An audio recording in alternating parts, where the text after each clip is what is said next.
About 200 years ago, a group of early American settlers hopped in wagons and made a 2,000-mile journey from the Missouri River Valley to the state of Oregon. Their route became known as the Oregon Trail. That journey later became an iconic video game with a direct connection to the city of Crystal. Here's Delane Cleveland.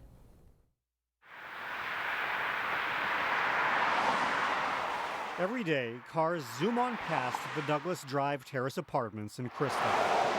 Little do they know that they're passing a historic location. Yeah, that's where it started, 3320 Douglas Drive. Bill Heinemann lived in that complex with several roommates back in 1971. My roommate was a history teacher, and he had a board on the floor there, and I looked at it. What Heinemann saw was a board game on westward expansion that his roommate, Don Rawich, was developing for his history class. But Heinemann had other ideas. So I said, I think we could turn this into a computer game.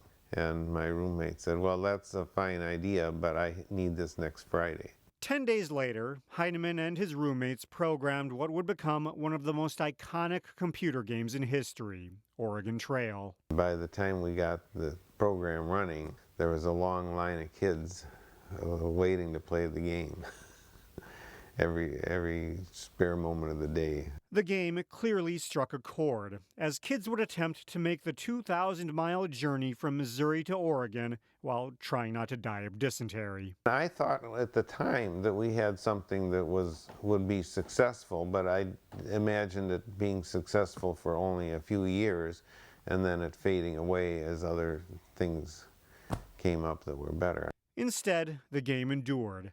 Now, nearly 50 years later, nostalgia seekers can play the game multiple ways, whether it be online or in a recently released card game. I still am surprised at the longevity of the program.